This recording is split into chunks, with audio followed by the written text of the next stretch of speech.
আমরা বেসিক্যালি আসছি চাপাডং থেকে। ওকে ওকে।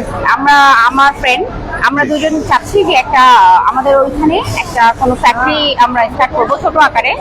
তো এমন কিছু যেটা হচ্ছে এখন আমাদের মানে পরিবেশের সাথেও মানে এটা একটা পরিবেশের সাথে একটা ভারসাম্য রক্ষা করে। হ্যাঁ। আপনি কি মানে প্লাস্টিক আমরা শুনছি যে প্লাস্টিক নাকি পরিবেশের জন্য ভালো না, জি। তো সেই ক্ষেত্রে আপনি এমন কি কিছু মানে যেটা- এখানে জেনে এসেছেন যে এরকম কোনো মানে স্টল আছে না আপনি না, এসে না, এটা না, খুঁজে আমি পেয়েছেন? এসে অনেকগুলো স্টল দেখলাম কিন্তু ওখানে ম্যাক্সিমামই প্লাস্টিকের। তো এটা দেখে আমার কাছে মনে হলো যে এটা একটু দেখা যায় যে যেটা প্লাস্টিক যদি ব্যান করেও দেয় সেক্ষেত্রে আমরা প্লাস্টিকের ব্যবহারটা কিভাবে বুঝতে পেরেছি। কন্টিনিউ করতে পারি। আপনি কি এখন এই মুহূর্তে কোনো উদ্যোক্তা, আপনার ছোট কোনো মানে না, enterprise আছে? এই মুহূর্তে ওর আছে। But এখন সাথে- আপনি নতুন করে চাচ্ছেন। চাচ্ছেন, Okay, হ্যাঁ। good. তো আপু আপনার জন্য আমরা একটা বলি যে প্লাস্টিক তো মানে ক্ষতিকর সেটা আমরা সবাই বুঝি, মানে এর প্রেক্ষিতে আমরা বায়োডিগ্রেডেবল বা পচনশীল প্রোডাক্টের আমরা এই মেশিনারিজ বা র মেটেরিয়াল এসব নিয়ে এসেছি। তো এখন এগিয়ে আসতে হবে, আমাদের মতো তরুণ সমাজকেই এগিয়ে আসতে হবে। আমরা এই নতুন টেকনোলজিটাকে এই দেশের মানুষের সাথে একটা মানে পরিচয় ঘটানোর জন্য আমরা নিয়ে আসছি। আপনি ইনভেস্টমেন্টের কথা বলছিলেন, ইনভেস্টমেন্ট নির্ভর করে মেশিনের মানে অনেক কিছু ক্রাইটেরিয়া আছে, সাইজ বড়, সাইজ ছোট, স্পিড, অনেক ধরনের অটোমেটিক, সেমি অটোমেটিক, অনেক কিছু। তো যারা মানে নতুন উদ্যোক্তা অথবা ক্ষুদ্র মাঝারি উদ্যোক্তা তাদের জন্য আমরা একটা ইকোনমিক প্যাকেজ আমরা রেখেছি। 4টা মেশিন মিলে একটা ইকোনমিক প্যাকেজ। এটা তো অনেক হাই স্পিড, অনেক দাম বেশি, বাট এটা হচ্ছে যারা বড় ব্যবসায়ী তাদের জন্য। বাট ছোট ক্ষুদ্র ব্যবসায়ীদের জন্য আমাদের ইকোনমিক প্যাকেজ হচ্ছে 4টা মেশিন থাকবে, একটা ব্লোয়িং থাকবে, একটা প্রিন্টিং থাকবে, ইনলাইন প্রিন্টিং থাকবে 2 কালারের, একটা কাটিং মেশিন থাকবে, টি শার্ট ব্যাগ মেশিন থাকবে, আর একটা পাঞ্চিং মেশিন থাকবে। এই 4টা মেশিন মিলে আমাদের প্যাকেজ হচ্ছে 45 লাখ।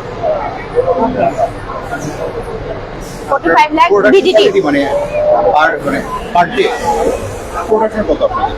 আমাদের যে প্যাকেজটার কথা আমরা বলেছি সেই প্যাকেজে প্রোডাকশন ক্যাপাসিটি প্রতি ঘন্টায় 70 কেজি। সেখানে কি বিভিন্ন সাইজে ইয়েস, মানে ওটা হলো সর্বোচ্চ 24 ইঞ্চির ব্যাগ করা যাবে, 24 থেকে নিচের দিকে 6 ইঞ্চি পর্যন্ত চলে আসবে। এটা বিভিন্ন সাইজ এটা করা যাবে। আচ্ছা, আর এইগুলো বানানোর যে র ম্যাটেরিয়াল এটা আমরা মানে কি অ্যাভেলেবল কোথা থেকে পাওয়া এই আপনার প্লাস্টিক দানা থেকে তৈরি হচ্ছে না? না না, বায়োডিগ্রেডেবল দানা, যেটা পচনশীল।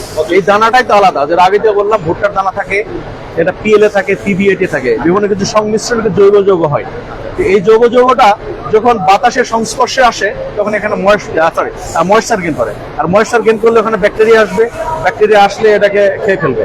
তো এই খাইতেও মানে ওই ব্যাকটেরিয়ার 6 মাস সময় লাগবে, তারপরে আস্তে আস্তে শক্তিটা কমতে থাকবে, এক সময় দেখা গেলো গুঁড়া গুঁড়া হয়ে যাবে, মাটির সাথে মিশে যাবে। এদিকে আমাদের বাংলাদেশে দিকে অ্যাভেলেবল চালু হচ্ছে না, এখন হবে? চালু অনেক আগে থেকে, আরো 5-7 বছর থেকেই আছে, কিন্তু খুব অল্প স্কেলে ছিল। এখন আমরা চেষ্টা করছি এবং করেছি অলরেডি যে একটু লার্জ স্কেলে। এখন অনেক উদ্যোক্তা আসতেছে, অনেক উদ্যোক্তা আসতেছে। আমরা মানে আরো বেশি উদ্যোক্তা তৈরি করতে চাই এই লাইনে। আমি এখানে যেটা আপনাদের 24 ইঞ্চি বললেন, ওখানে আমি কত কেজি পর্যন্ত ইন করাতে পারবো? 24 কেজি যদি মানে 24 ইঞ্চি যেটা হয়, মানে বড় ব্যাগ যত তৈরি করবেন আপনার থিকনেস তত বেশি মোটা দিতে হবে। আসলে এগুলো শপিং ব্যাগ, ক্যারিং ব্যাগ বললে ভুল হবে, মানে প্যাকেজিং ব্যাগ। কোনো প্রোডাক্টকে আপনি প্যাকেজ করবেন, কিন্তু ক্যারিং এর জন্য যদি ব্যবহার করেন 24 কেজি, এটা হবে না। আপনি 6-7 কেজি পর্যন্ত ব্যবহার করতে পারবেন। বাট আপনি ইনার ব্যাগ হিসাবে আপনি 100 কেজিতে দেন, সমস্যা নেই। ইনার ব্যাগ বা প্যাকেজিং এ আপনি যত বড় এই যে ট্রাককে মানে ট্রিপল বানায় ফেলেন, সমস্যা নেই। কিন্তু নোট ক্যারি করার জন্য 6 থেকে 7 কেজি এটা গুনে না। আচ্ছা, এটা কস্টিং কত পার পিসে? এখন যে সাইজের ব্যাগ আমরা তৈরি করেছি, এই ব্যাগটার কস্টিং হচ্ছে এখন 3 টাকার মতো। 3 টাকা করে per piece। আর আমি যদি এর উপর প্রিন্ট করতে যাই, এটা আপনাদের আছে? হ্যাঁ, ওই যে 45 টাকার মধ্যে তো আমরা বললাম যে একটা প্রিন্টিং মেশিন আছে।